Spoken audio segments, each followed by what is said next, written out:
Hi, I'm Kymbal Dunne. As you all know, our market is trending very highly, and I saw the same similarities with the States. So the obvious question was, any similarities between now and maybe that 2000 period we saw with the previous tech wreck?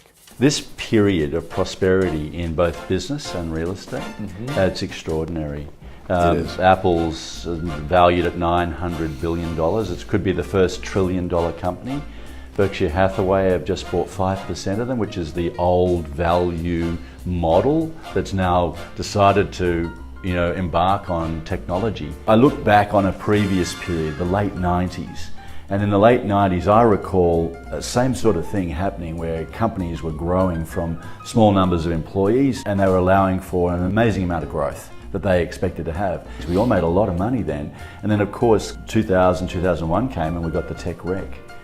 What is happening now that you see is similar to what was happening then, or is this a different scenario? Well, I think it's different in a few ways, although I guess it's never different this time. Those are always very dangerous words to utter. People want to know, is this the bubble? Is this the peak?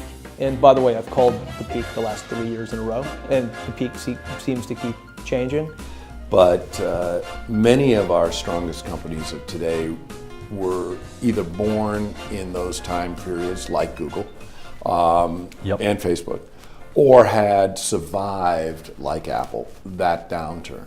The difference is these are real companies, right? So 99, 2000, sort of an unproven internet, right? How is it all going to work? How are these companies going to make money? What's really going to be the business model for these companies? The model changed too. I mean, it's still about growing, if you're a young company, growing quickly, but there was a lot of mantra in those days about how many eyeballs you had on your site, and I was in would seem like unrealistic conversations today, but no, don't make a profit. For God's sakes, if you make money, that'll be the end of you.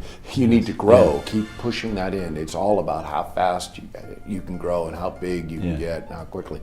And they were taking copious amounts of real estate that they didn't really yet need and didn't even know where that headcount would come from. Yep. This has been much more slow, sustainable all through the Obama years. I have a longer runway into my visibility on the strength of this market than I've ever had over this cycle. And I've been sort of looking for the cycle every 6 months for that shoe to drop and waiting for the cycle to turn since 2014. Yes. Here we are in 2018, and now I'm feeling more bullish than I ever have. Right.